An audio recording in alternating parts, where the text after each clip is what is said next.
I'm Amy Seawright. I lead the Southeast Asia Program here. And we are really delighted today to welcome Representative Joaquin Castro to speak here with us on a very timely topic, the role of ASEAN in the Indo-Pacific. This is part of our CSIS-Pertamina Banyan Tree Leadership Forum, a speaker series where we get to engage the leaders in this town and from the region on key issues affecting our relationship and affecting issues in the region. And I think with President Trump's relatively recent visit to Asia, where he sketched out this vision of the Indo-Pacific, where several months later, we still don't have a lot of details about what this vision or strategy adds up to and what the role of Southeast Asia is in it. So we really look forward to hearing Representative Castro's views. Representative Castro is the U.S. representative for Texas's 20th Congressional District. He's served in that office since 2013. During his time in the House of Representatives, he's served on the Permanent Select Committee on Intelligence and the Foreign Affairs Committee, two rather interesting and busy committees. And in the 114th Congress, Representative Castro was named a Chief Deputy Whip of the House Democratic Leadership. It's also important to note that he is co-chair of the new ASEAN caucus that was formed last year, launched for the first time. His co-chair is Representative Ann Wagner from the Republican side of the House. So he's also the co-chair of the Japan caucus. So we're really lucky to have Representative Castro here with us to share his views. Please join me in welcoming him. Thank you. Good afternoon. How's everyone? Great. Good, good. It's great to be with you. Wonderful to be here at CSIS with all of you today. And thank you, Amy, for that introduction. I think we last saw each other at the Mount Fuji Dialogue last fall in Japan. So it's good to be with you again. I'm Joaquin Castro, and I represent a very wonderful part of the great state of Texas. I represent a big chunk of the city of San Antonio, and I'm in my third term in Congress and serve on the Intelligence Committee and the Foreign Affairs Committee, and also previously served on the Armed Services Committee. And as you can imagine, in both these committees, we tackle significant foreign policy challenges, including the question of America's role in Southeast Asia. And in 2013, I co-founded, along with the Republican co-chairman at the time, Devin Nunes, the U.S.-Japan caucus. So that caucus is now going on 5 years. And later, I co-founded the Congressional Caucus on ASEAN alongside Congresswoman Ann Wagner from Missouri. Caucuses are groupings, as you all know, of members of people in the Congress who are interested in a particular issue. In this case, strengthening the relationship between the United States and the ASEAN nations. The Congressional Caucus on ASEAN is comprised of members who care about this relationship and want to see it grow and develop, want to foster a relationship between the members of the Congress and the various legislative bodies in the ASEAN nations. And an important mission of the caucus is to spread awareness of all the good work that ASEAN has done with our colleagues in the United States Congress and highlight important issues in Southeast Asia. The Trump administration released its National Security Strategy, NSS, last December. Many aspects of the document do not align with the actions of this presidency, including strong language on Russia within the strategy, met with weak action by the president and Secretary Tillerson. In other words, so far at least, the words have not matched the action. The media and analytical community has caught on to this disconnect, rightly calling out the administration for its failure to implement sanctions on Russia in response to its election interference, and the President and Secretary of State's attempts to gut the State Department and USAID. The strategy, though, was notable in its wholesale endorsement of the term Indo-Pacific, bringing the vocabulary to the forefront of U.S. strategic thought. The term Indo-Pacific itself, as many of you know, is not new, appearing in NSS documents since 2002. Presidents Bush, Clinton, Obama all have discussed the term Indo-Pacific in previous national security strategies, as has Secretary Clinton in her policies. But it's important to unpack what this term means and the role of ASEAN within this geography. Its strongest champions are our allies in the region, including Japan and Australia, and other partners like India. Obviously very important nations and countries to the United States. Japanese Prime Minister Shinzo Abe has supported this formulation as far back as his first term in 2006 to 2007. Just recently, Japan's foreign minister was in Brunei and Singapore and also spoke of this. This trip symbolized Japan's emphasis on Southeast Asia and ASEAN within the broader Indo-Pacific strategy. This concept of the Indo-Pacific strategy is not new or unique to the United States, and the most recent articulation of this vision during Prime Minister Abe's tenure centers around enhancing connectivity from Asia to Africa to promote greater stability and prosperity.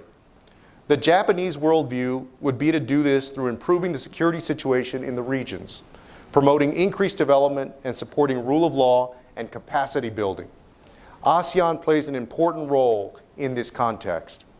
So while the Trump administration's regional focus on the term Indo-Pacific is notable, we must recognize that this is a long-standing concept with a significant amount of existing support in the region that the United States must tap into.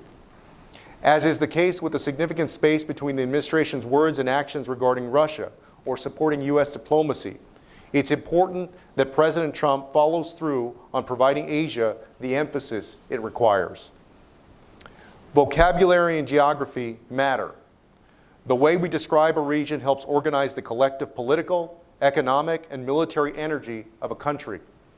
President Trump rolled out his vision for a, quote, free and open Indo-Pacific during his trip to Asia late last year and in his national security strategy. While he adopted the term, his strategy falls short of the full potential of U.S. engagement with the region, especially when it concerns ASEAN. The administration, in its formulation of this policy, has not clearly defined the role of ASEAN within the geography of the Indo-Pacific. For years, the United States and our partners in the region have sought to place ASEAN at the center of an institutional system in Asia. The ASEAN Regional Forum, East Asia Summit, and other efforts at providing the region an overarching political and economic architecture had ASEAN's participation at its core. Efforts like APEC and the TPP rely heavily on the participation of ASEAN nations. The administration has given emphasis on the idea of the Quad, a grouping of like-minded maritime democracies in the Indo-Pacific: the United States, Japan, Australia, and India. This is a welcome development, and I do believe we ought to cooperate more closely with these countries, but not at the exclusion of ASEAN. I believe we must emphasize and elevate ASEAN's role in the regional effort to build a rules-based framework for international cooperation in the region. A common thread in each country's and actor's vision of the Indo-Pacific is the emphasized role of maritime issues and the idea of an international system based on rules. These are both important concepts for the member states of ASEAN that reside in a region divided by the busiest waterways in the world. The member states of ASEAN are also reliant on an international system based on rules to protect their rights in a region where many larger countries are very active. This idea that the comparatively smaller nations of Southeast Asia are better served by an international system based on rules is precisely the reason they continue to be committed to a multilateral organization, ASEAN, that promotes cooperation and not conflict. Consensus within ASEAN on the difficult maritime challenges of Southeast Asia, including territorial disputes, would strengthen its voice and influence in the region. Internal consensus would also enable ASEAN to act collectively to shape the behavior of other states in the region and encourage adherence to maritime rules and norms. The member nations of ASEAN and the institution as a whole can also contribute to economic components in the Indo-Pacific. The President's Indo-Pacific concept is missing a credible economic pillar. President Trump withdrew from the Trans-Pacific Partnership, but has not presented a credible alternative. One path forward is for the United States to partner with ASEAN, Japan, Australia, and multilateral institutions like the Asian Development Bank to promote high-standard investments into regional connectivity within ASEAN. This is a real opportunity to leverage the unique strengths of the American system with the complementary skills of our allies and partner institutions to strengthen economic ties within the region. It's important that the President continues to show support for ASEAN by continuing programs such as the Young Southeast Asia Leader Initiative and the Lower Mekong Initiative, a program that addresses the region's environmental, health, education, and infrastructure needs. The expanded geography of the Indo-Pacific is also an opportunity for ASEAN to strengthen its claim to be the nexus of regional engagement.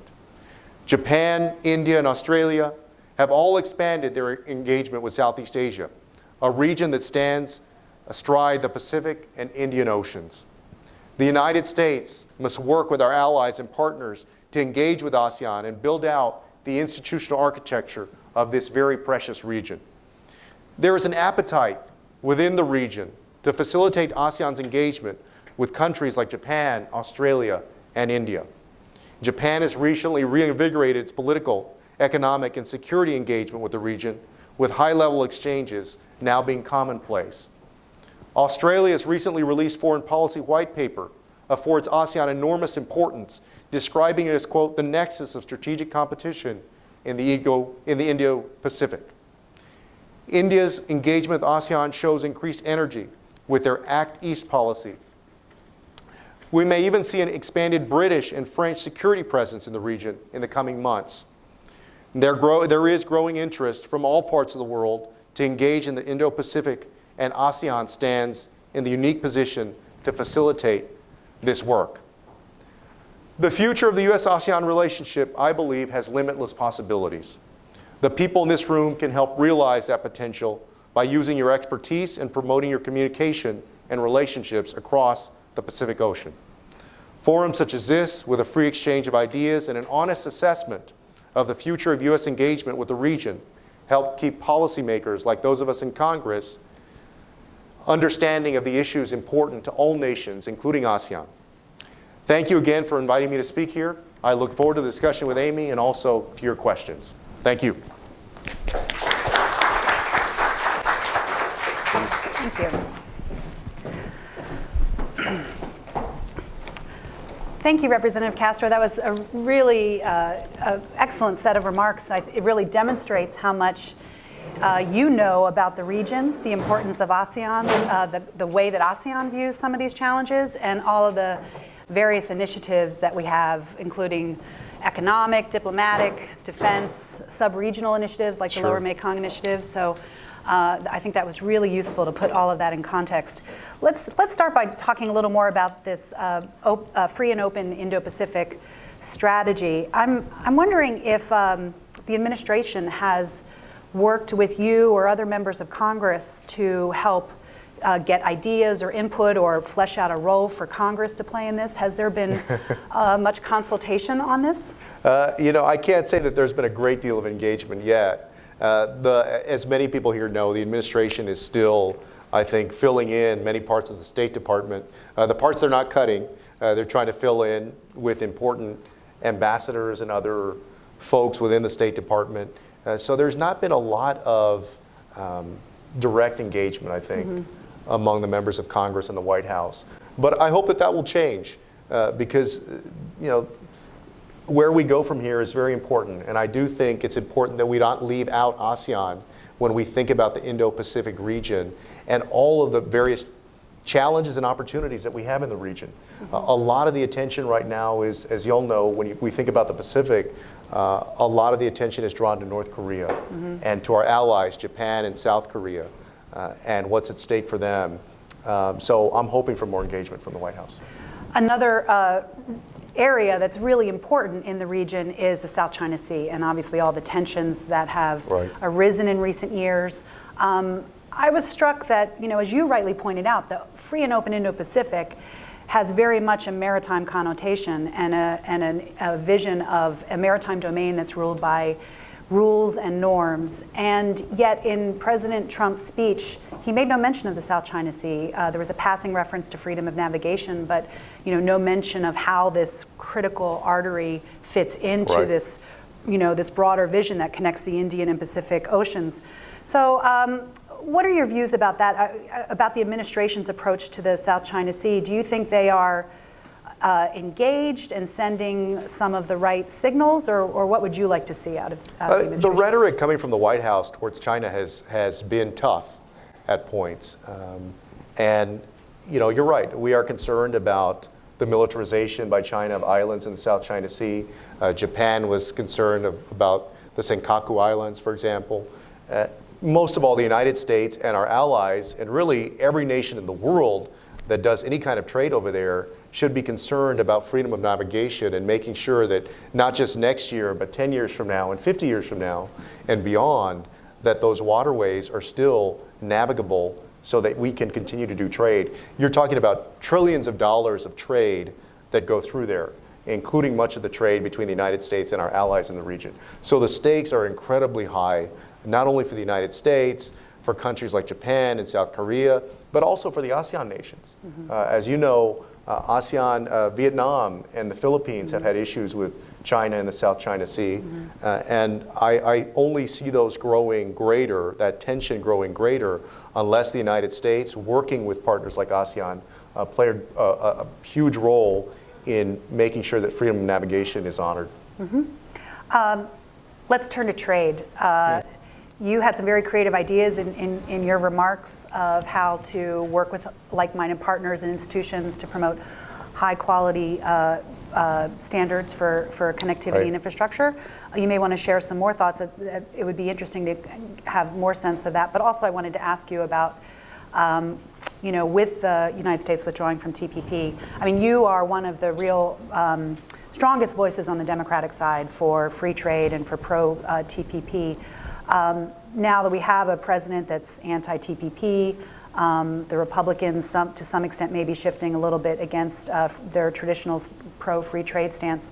Can you share with us where the Democratic caucus is on trade? Has there been any shifts that might be able to get us back at some point to TPP, especially when President Trump made those interesting but rather unclear remarks at Davos about maybe trying to get back in? Has there been any beginnings of a conversation about where we need to move on trade?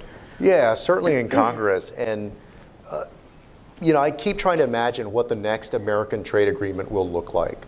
I think that NAFTA and what happens with the rewrite of NAFTA or the redrafting of NAFTA will be a good indication about the prospects for either some kind of bilateral agreement with another nation, such as Japan, or for a multilateral agreement. TPP 11 is supposed to be signed in March in Chile. So the remaining 11 nations have gone forward. And you're right, I support trade. I did vote against TPA, though. Let me tell you why. Because I think that we have to challenge ourselves to do more than we have done. And it was interesting that by the end of, and really not just the end, but during most of the presidential campaign, you basically had both the Republican candidate and the Democratic candidate who had come out against it, which was very unusual. But let me tell you two areas where I think that we could improve. And these are the kinds of things I think it's going to take to get Americans on board with a future trade agreement. First, I think that there should be a strong enforcement fund. And I believe that there is one finally set up, but there are laws that restrict basically tapping into it. So I think we've got to commit a lot more dollars to enforcement of our agreements.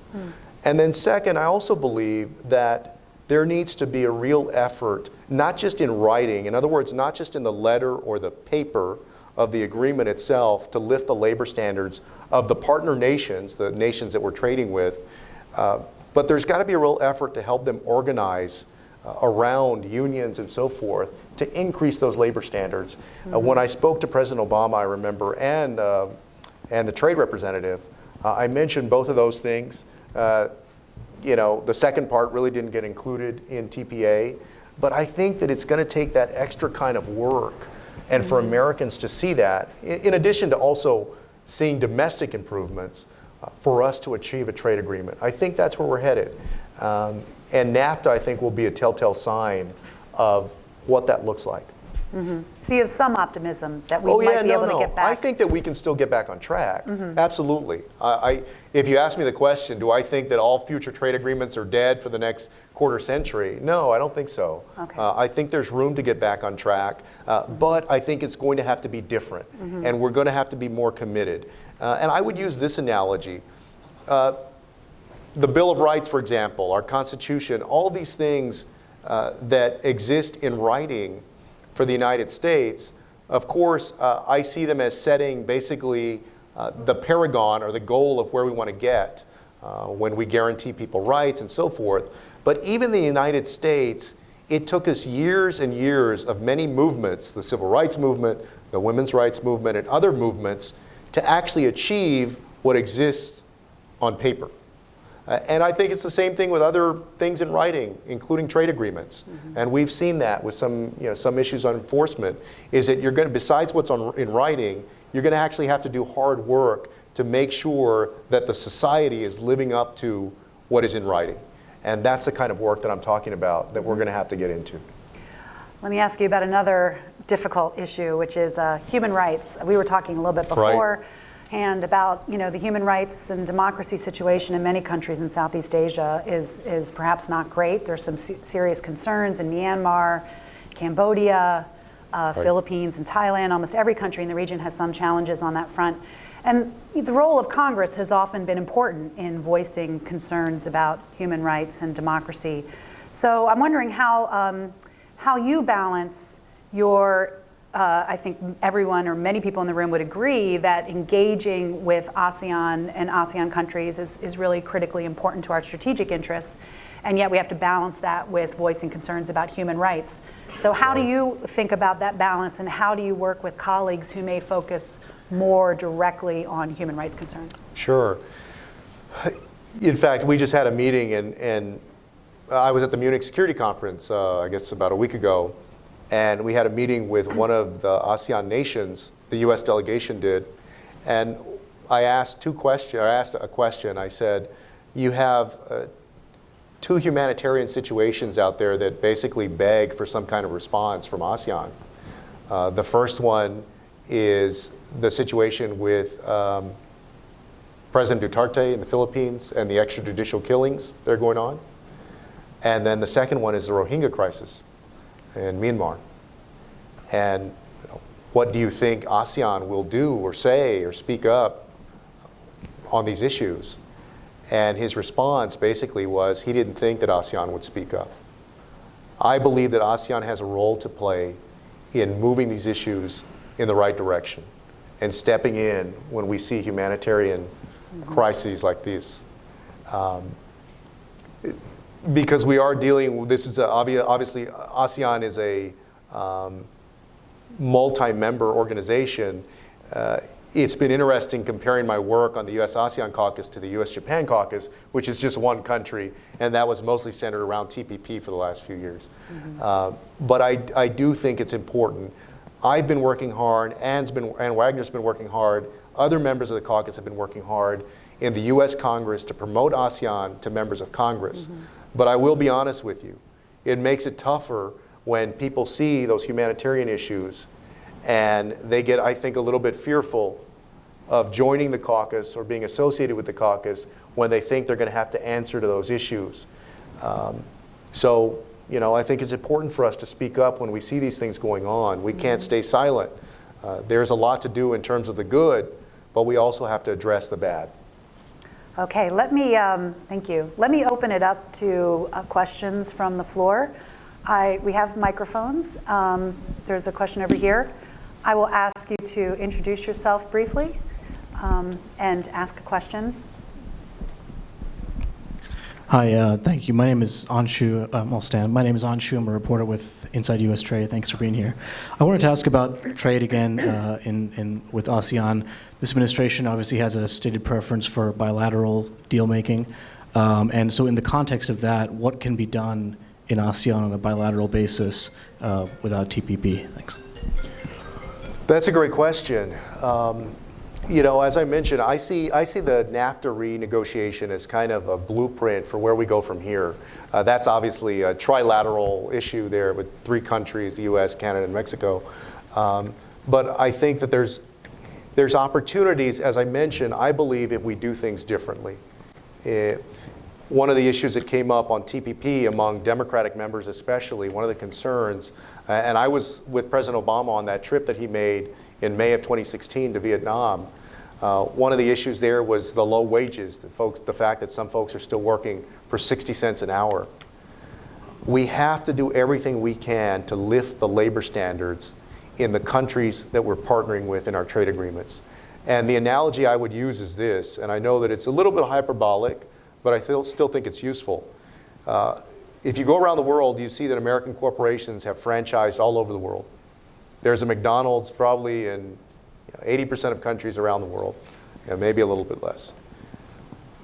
I believe that American and European and other unions around the world that are doing great work can franchise and help in the same way in other countries. And that we can help build up the local capacity in these nations to basically help give workers rights, more rights than they have, to lift living standards and wage standards. And I think that we're going to have to do those kinds of things in our next trade agreements if we're going to partner with countries like Vietnam, if we're going to do work with other nations in ASEAN. Prashant. Prashant?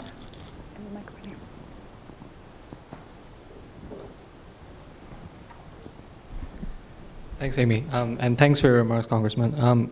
My question, so I'm Prashant Parmeswaran with the Diplomat magazine.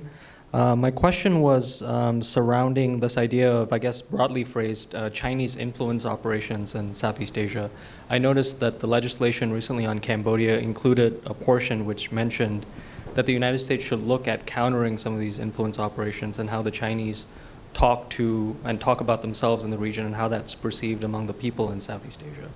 My concern is a lot of this stuff is a little bit of old hat. So a lot of this stuff is being done with VOA, RFA, BBGs using. You're talking about the American message and how it gets out, or? Yeah, the existing mechanisms and some of the new measures that are being included. What other things can the United States do beyond what it's already doing to sort of counter the Chinese narrative that they're putting out there in Southeast Asia?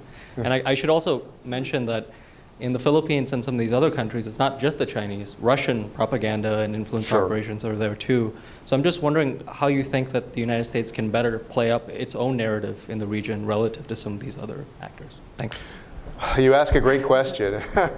Well, I think that media infrastructure is very important.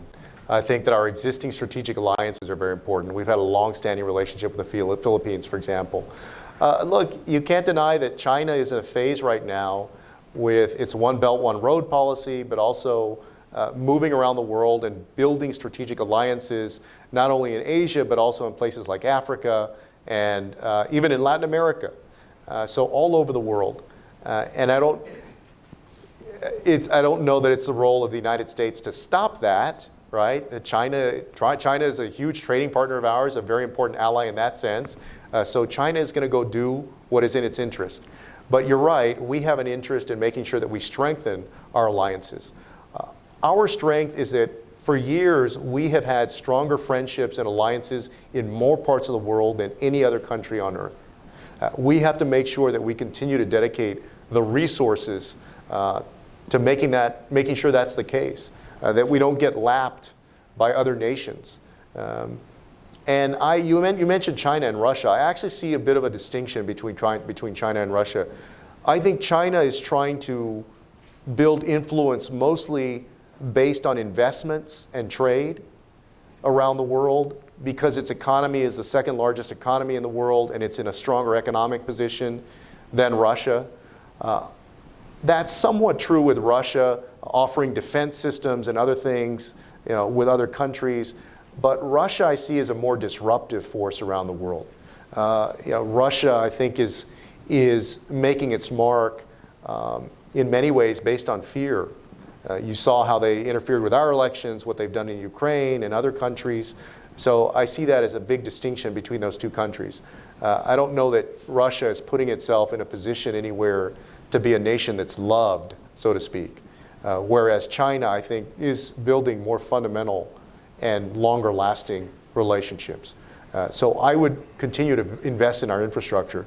That's one of the reasons that myself, that Eliot Engel, that so many others, including some Republicans, have spoken out about cuts to diplomacy. I think this is the wrong time to be going backwards in terms of our diplomacy around the world, in terms of our relationships, and the use of our State Department apparatus to make sure that the United States keeps our strong relationships around the globe. Mm-hmm. Yes, gentleman over here. Good afternoon, sir. Lucio Pitlo. I'm from the Philippines. I'm also an intern at Wilson Center. a couple of questions. The first one is Trump's seemingly penchant for transactionalism and bilateralism. How will this possibly jive with American long-standing position in terms of promoting a rules-based multilateral order? And The first thing was transactionalism, you said? Yeah, his transactionalism and his preference for bilateralism. How will this coincide with the American liberal order, rules-based multilateral? He did not attend the EAS summit in Manila 2007, last year. And the second point is, among the region, there's this concern about possible transactional cutting deals, side deals with China or with other powers that may have some implications with treaty allies like the Philippines and with Japan. So That the United States cutting deals with China? could be. Right. Yeah. So how could this possibly, is there like a pushback from Congress or from bureaucracies to prevent this? I guess, let me take your second question first. I haven't seen any kind of serious inroads, at least in Congress, on an agreement or serious discussion on some kind of side agreement or anything with China. I think with respect to China, the president has probably sent the strongest message about North Korea and what he expects from China with respect to North Korea. Because North Korea, as you know, is so dependent upon China for its economic life. So that's the first part. In terms of maintaining a rules-based order, I think there's two components to that. The first one is economic, right? The engagement of the United States with other countries. And the United States still maintains very healthy trading relationships in ASEAN, with China, with Japan, obviously South Korea, in the region. So we're very present in that sense. There is the argument, of course, that with TPP, the United States missed a big opportunity to really put down the rules of engagement, or the rules of the road, so to speak, for a long time going forward. I do think that it's promising that you've got TPP 11, and that if the conditions become right, if some of the things happened that I talked about and that other people envision in the Congress, that perhaps the United States under the right conditions could join on to TPP eventually. But the other part of it, besides the economic component, is the security component. And that's why we've still got very strong security relationships in the region, obviously with some of the ASEAN nations, but also Japan, South Korea, with India, with Australia, which is part of our Five Eyes. So I still see that our security relationships are incredibly strong, and that's what I think is going to be crucial in making sure that the United States is still upholding a rules-based order in that region and promoting a rules-based order. That combined with the fact that we've seen more military exercises in the South China Sea and in the region, and more security partnerships over the last few years. I think that's a promising thing. Ambassador Cardin? Thank you, Congressman, for caring about ASEAN. Ambassador Dinger and I care as much as any. I don't need that.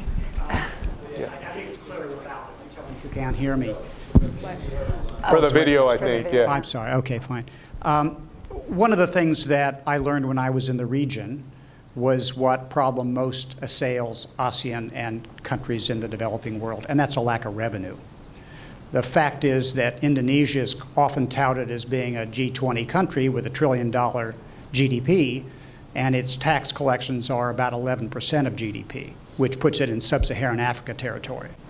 They've got 900,000 taxpayers out of a population of 250 million. There's simply no money. And nobody seems to be talking about it in connection with the trade conversation and in connection with FDI. So when we talk about trade, essentially we're not making the bigger your neighbor arguments that ultimately are implicit in what I've just said. The only way these countries are going to generate the kind of revenue they need to address the problems, the rule of law and trafficking and all the issues they've got, is if they solve the revenue problem. Even countries like Thailand are deep in the hole. You're talking about internal tax policies and so forth? Well, I'm talking about that, but I'm also talking about the following. 5 countries account for 47% of the flows, of the revenue flows or investment flows in the world. UK, Ireland, Netherlands, Luxembourg, and Singapore.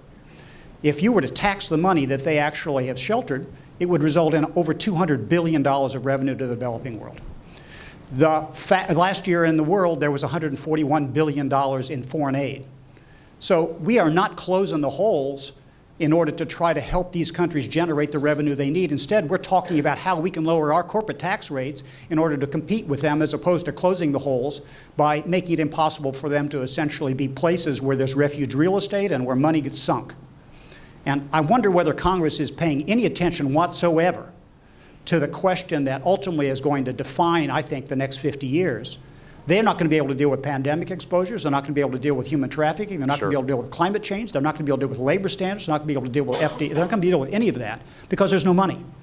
And if we're not serious about addressing the capital problems implicit in these parts of the world, then we're just whistling in the dark. And it's wonderful to talk about all of these things, and Larry and I actually were on the field trying to deal with them every day. But the thing we constantly saw was there's no money. No, that is a great point and great question. And I can say honestly, you're right. I haven't heard much discussion of that in Congress. And I'd love to work with you gentlemen on raising that. No, absolutely. Please come by. Absolutely. Yeah. Thank you for that point.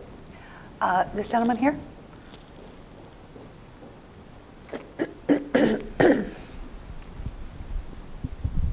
Thank you for coming. My name is Mitsuo Nakai, Japan native, U.S. citizen.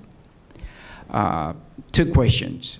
Number one, speaking of China, they tend to retaliate Southeast countries if they don't listen, including in South Korea, when they installed a THAAD system. That China got mad and reduced the trade. That's number one question. That shouldn't be that way. That belligerence needs to be stopped. Number two, this is not does not involve the U.S. directly, but there were some movement, including Japan, doing a TPP without the U.S. I didn't hear it for quite a while now since. So do you have any information on that? If you do, please comment on it. If not, don't worry about it. Okay. Yeah. Well, first, I think it's encouraging that that Japan has taken a leadership role in helping to shepherd TPP 11 with the other remaining nations. That's a sign of Japan's, I think, growing strength in the region. Not that it wasn't strong already, but increasing strength. And with respect to China and the devices that it uses to get other nations to do what it wants to do, yeah, but you're dealing with a behemoth over there, right? It's the second largest economy in the world. It is a country that is increasingly willing and a leader now that's going to be serving apparently for another term, an extra term. It's a country that's increasingly looking outward and willing to use its size and its economic prowess to get what it wants from other countries, including the ASEAN nations. After the Philippines won the decision in the Hague court, nothing happened, for example. And you're right. I mean, there's no way to say it except that that's going to be an issue for years to come with China and Japan and others in the region and the United States as we seek to protect our allies and make sure that there's freedom of navigation in the South China Sea and that there's economic prosperity in what I still believe is a United States-led effort in that region. I'm going to abuse the privileges of being a moderator to ask you another question. We're throwing a lot of really difficult diplomatic and strategic questions at you. So let me ask you a question that is more sort of directly political, which is, how does being chair of the ASEAN caucus affect you and your constituents in San Antonio? I mean, why does ASEAN matter to your constituents, and how does being co-chair of an ASEAN caucus and being engaged in these issues enable you to do things for your constituents? Well, Texas does more trade than any state in the nation. In fact, NAFTA was signed in San Antonio, in my hometown, in what was the 20th Congressional District before the last round of redistricting It was signed in downtown San Antonio in the mid-1990s. So it's a city and a state that appreciate international relationships and economic trade. And so in terms of why I took up ASEAN, again, about 5 years ago, we took on the U.S.-Japan caucus and built that up to about 100 members at its height. The caucuses, every 2 years, you've got to basically restart them because new people come to Congress, people leave, so you've got to ask everybody, hey, do you want to be part of this again? So we had built it up to about 100 members. ASEAN, obviously, we started last year, so it's smaller. It's about 20 members. But we're also trying to highlight the importance of it to Texas and San Antonio and the United States. And so folks back home have appreciated that, basically that I tell them everywhere I go, when I go to Japan, when I went to Vietnam, wherever I go, I always ask people to consider Texas and consider San Antonio and consider us for opportunities. So I see it as a way for me to also be an emissary for the people that I represent in my hometown. Other questions? If not, I might abuse my privilege again and ask another one, which is, in all of your travels to the region and talking to Southeast Asian visitors here, what are you hearing about the role of the United States now or even before, now under the Trump presidency or even before? Are you hearing that, people are satisfied and want things just to continue as they are? Are you hearing dissatisfaction, wanting more or less in some areas? What kind of messages are you picking up? It's interesting. Early on in the Trump administration, I think the question that I got most was, who speaks reliably for the president, right? Because on many controversial issues, the president will make a statement or the Secretary of State, or let me put it this way. The Secretary of State or the UN ambassador or somebody else will make a statement, or General McMaster, and then the president will go in there and quash what that person just said.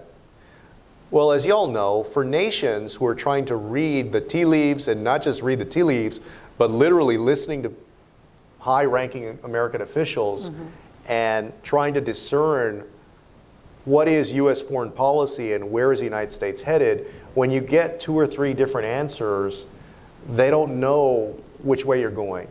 I feel like that concern has been allayed some, but it's still out there. I still hear it some.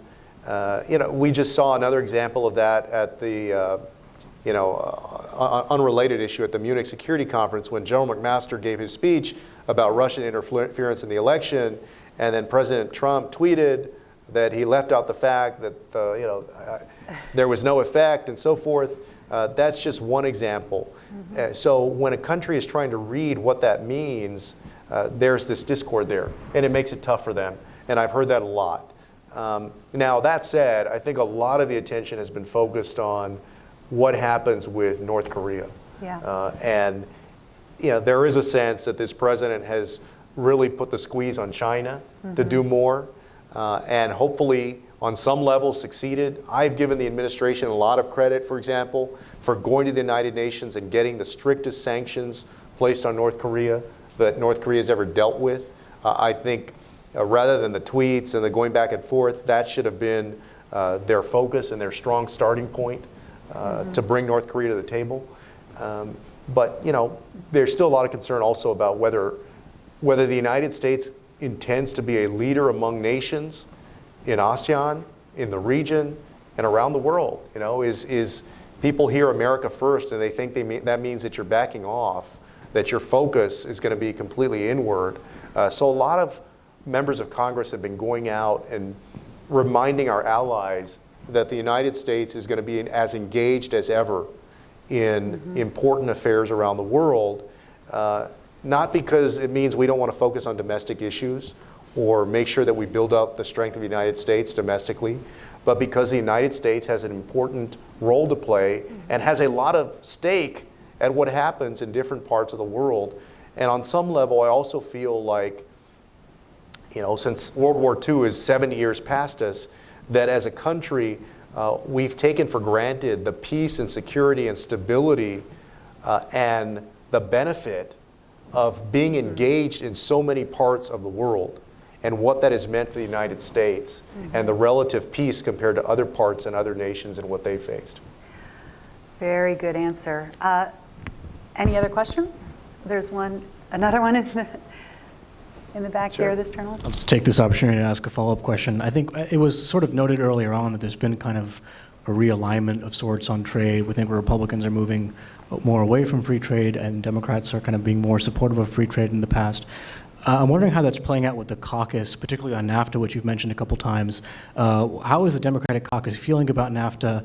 And also, if the House ends up flipping in 2018, would a Speaker Pelosi even bring NAFTA up for a vote if it was successfully renegotiated? Thank you. Yeah. Well, I guess let me first start with my position. I support keeping NAFTA in place. I believe that it's fair to take a look at a 25-year-old or so agreement because many things have changed in those 2.5 decades. But I very much hope that NAFTA survives. It's been very beneficial for Texas, and for it has been a big economic engine for the state.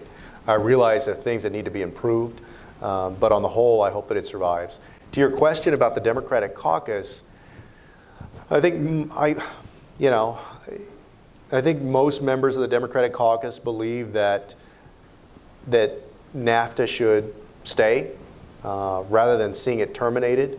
I think about, for example, all of the supply chains that go back and forth between Canada or between the United States and Mexico, or Canada and the United States, and the devastation it would cause if you were to basically undo NAFTA. So I think most people in the Democratic caucus are in favor of keeping it. We're closely watching what the administration is trying to negotiate for, what they're trying to get out of a rewrite. So that'll be interesting. I did think that it was discouraging that the Mexican president backed out of the visit recently. A few days ago, that was announced, or yesterday. That to me is a bit of a disturbing sign in terms of what happens with NAFTA. I also heard from a few people that the president was planning on canceling NAFTA in the same way that he canceled DACA, saying, basically, I'm canceling this thing in 6 months, allowing the United States leverage to then negotiate for the best terms. I don't know whether that's true or whether that'll come to pass, but I do hope that it's successfully renegotiated. I think most Democrats do too. Okay, we have time for one more question, if anyone in the audience has a question.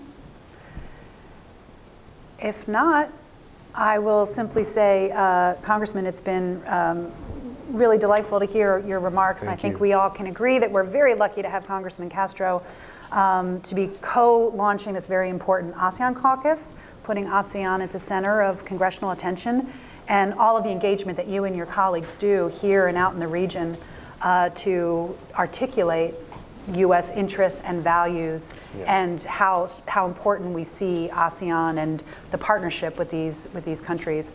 We really appreciate your efforts. Please join me in thanking Congressman Castro. Thank you all. Thank you for the discussion. Thank you so much. Yes, thank you. Pleasure to have you.